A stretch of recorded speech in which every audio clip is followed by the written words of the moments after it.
I've been recording and re-recording this video today. Ooh la la. It's so late at night even now. Oh. It's not business as usual. Can't just pretend like it is. I can't just sit here and talk about our regular discussions as if things are regular. Hello and welcome to Sangoma Society.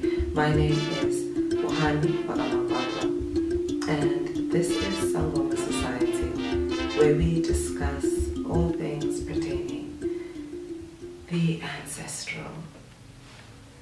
And today I want to talk about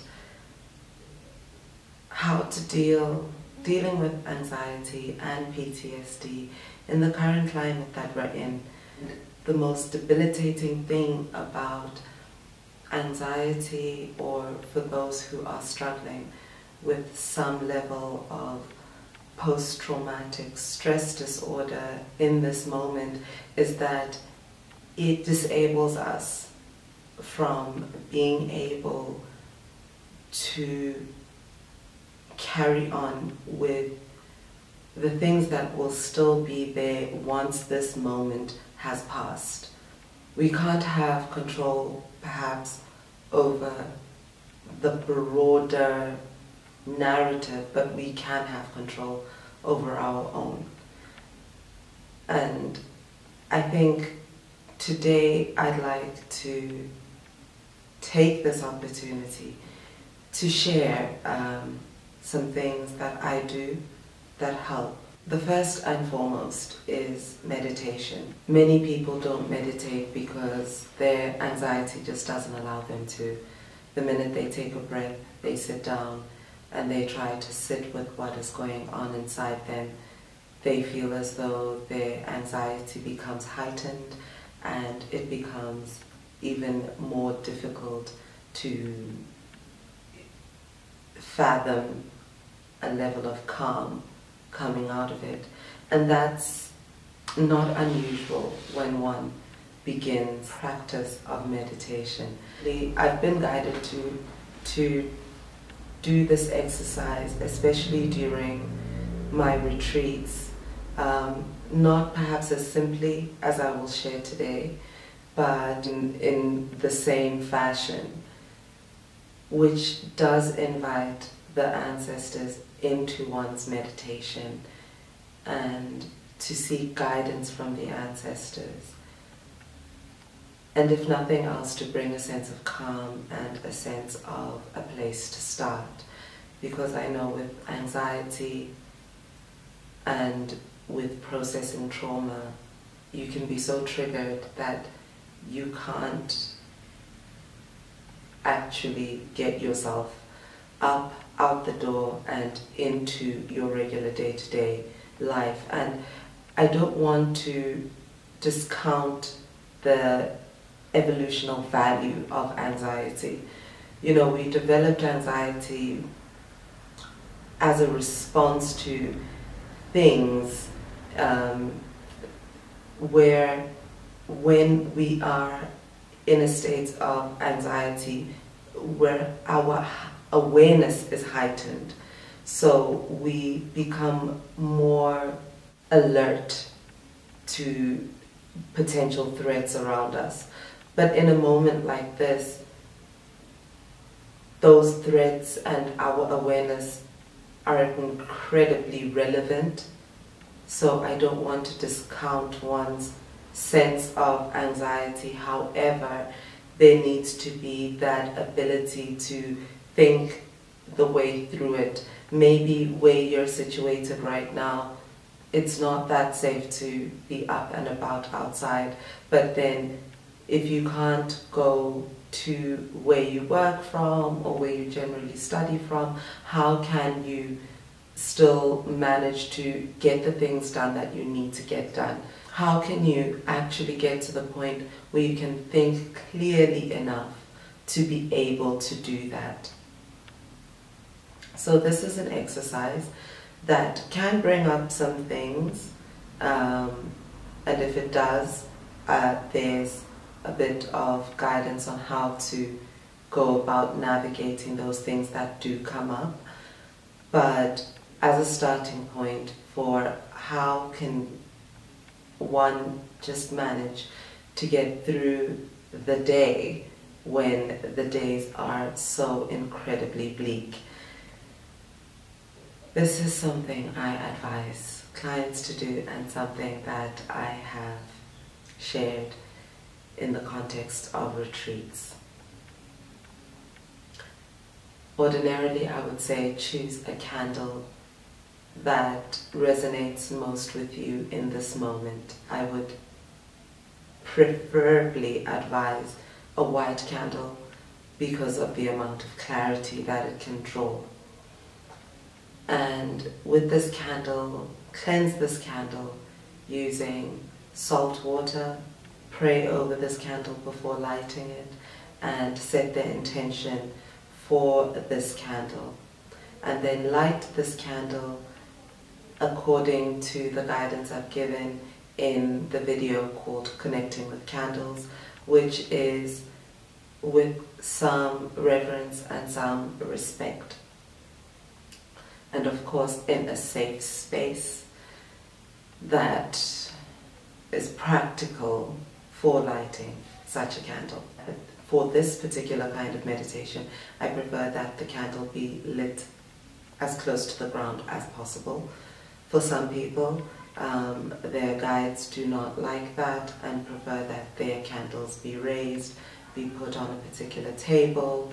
If you have already been guided in that regard, continue in that fashion. If this is the first time you engage in any kind of candle work, I would advise that you go ahead and put your candle holder in a place that is low, away from drafts and away from any curtains, papers, wood, of course. And when you light this candle, you call on your ancestors. You call on those that you know. You've already prayed before you lit this candle. If you wish to pray again before calling the ancestors, you're absolutely more than welcome to do so. And then call on your guides, call on your ancestors. Be very specific. It is a moment where you might be triggered. Some of the things that might be triggering you may be things that have happened within your family. And it may be that calling on your ancestors in this moment may feel as a betrayal to self. In that case, I would advise you to call on the guardian angels that walk with you at all times. And then use this moment to speak, to pour out what is going on inside you. Because for many of us, the events that are happening at this time are triggering past memories, whether you have been a victim or have known a victim or have feared or have lived with the fear of becoming a victim. This is the moment to speak. Speak on all of these fears. Pour out all of the emotions that are in you right now.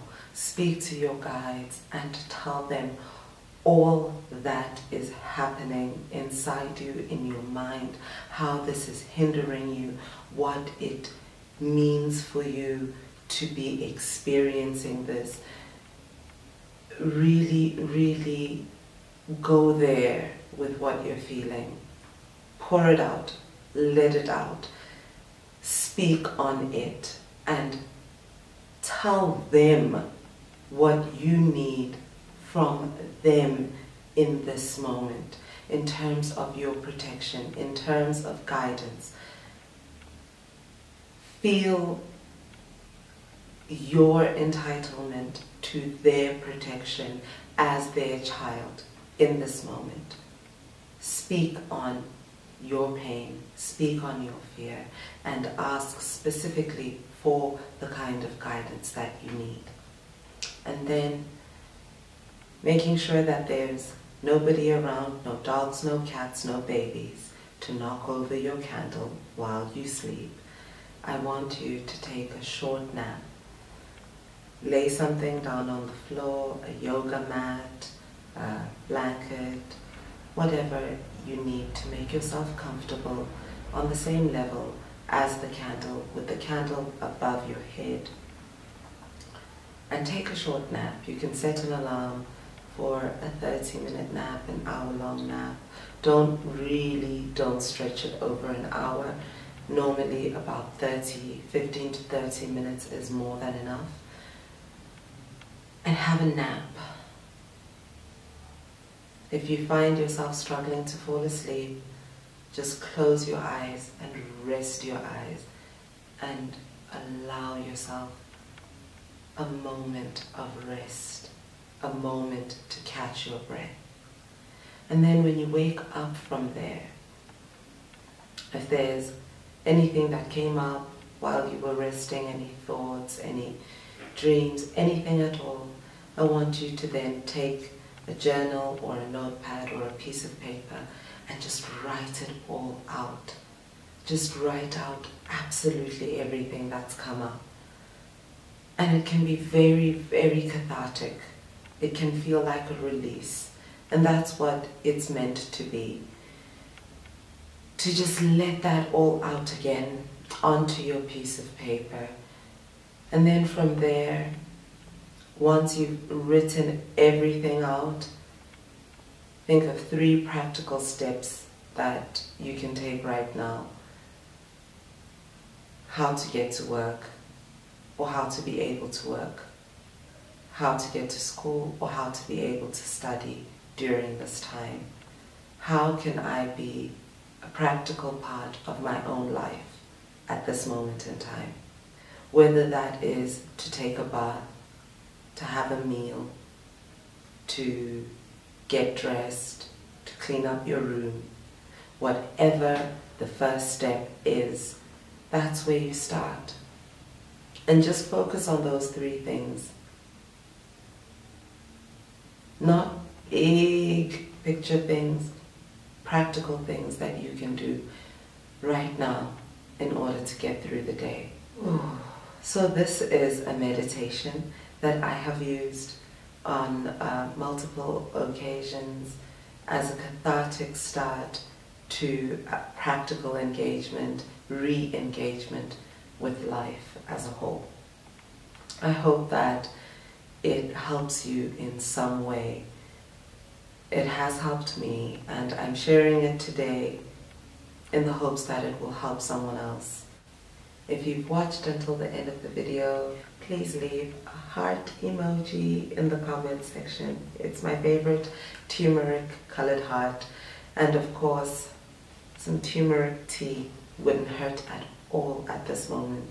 If you've got some turmeric, hop on that. Just let that little miracle herb do its work in your body at this moment so that you're able to ground and gather yourself in this moment in time.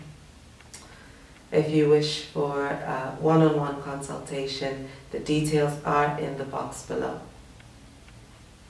I know that the bookings are quite full at the moment, and you might be looking at only getting a slot in October. Thank you for trusting me with your journey, and thank you for joining me on this journey to find ancestral answers. Until next week, please be safe. Know that you are loved. Know that you have value. Know that you are needed.